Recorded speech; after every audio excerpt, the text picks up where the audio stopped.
So remember, the only shoes you truly can walk in are your own. I cannot walk in yours. I know you can't walk in my size ones, but you can try. But we can do something better than that. With compassion, courage, and understanding, we can walk side by side and support one another. And think about how society can change if we all do that instead of judging on only what you can see. Thank you. Where the good stuff can go. I truly believe this. There is time. Even if we are busy, we have time for what matters. And when we focus on what matters, we can build the lives we want in the time we've got. Thank you.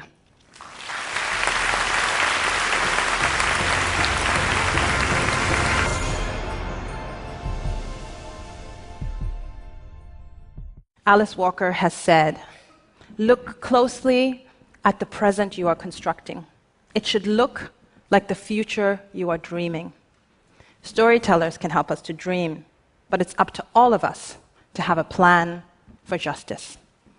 Thank you.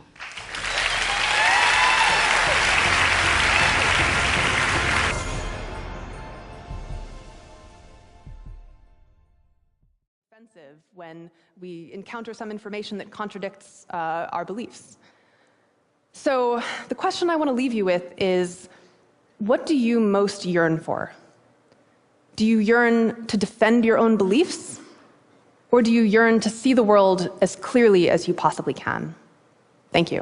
The only hope for the future is to adopt a new conception of human ecology, one in which we start to reconstitute our conception of the richness of human capacity.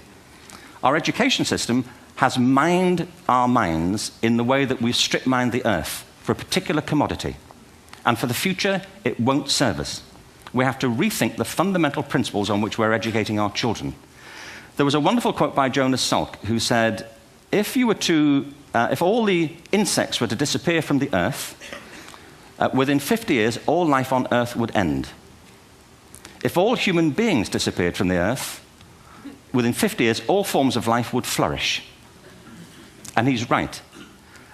What TED celebrates is the gift of the human imagination. We have to be careful now that we use this gift wisely and that we avert some of the scenarios that we've talked about. And the only way we'll do it is by seeing our creative capacities for the richness they are and seeing our children for the hope that they are. And our task is to educate their whole being so they can face this future. By the way, we may not see this future, but they will. And our job is to help them make something of it.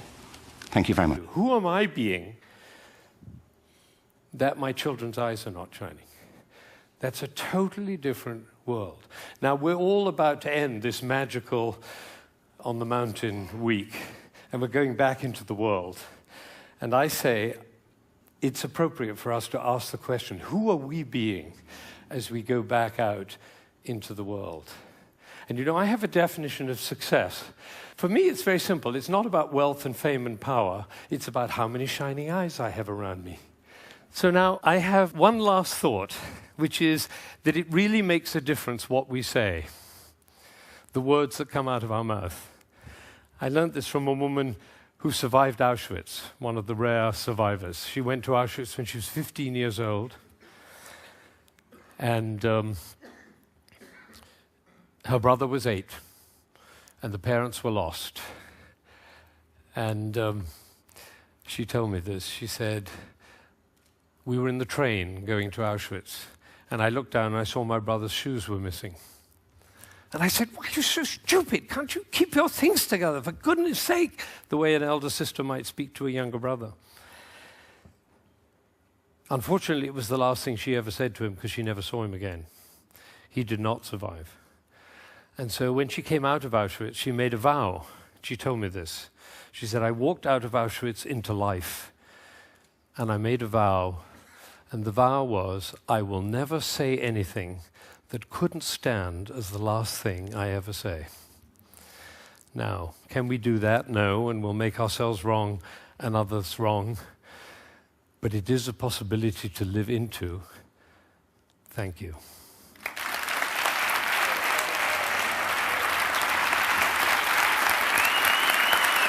Shining eyes.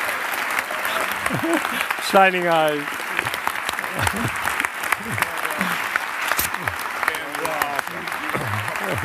Thank you. Thank you.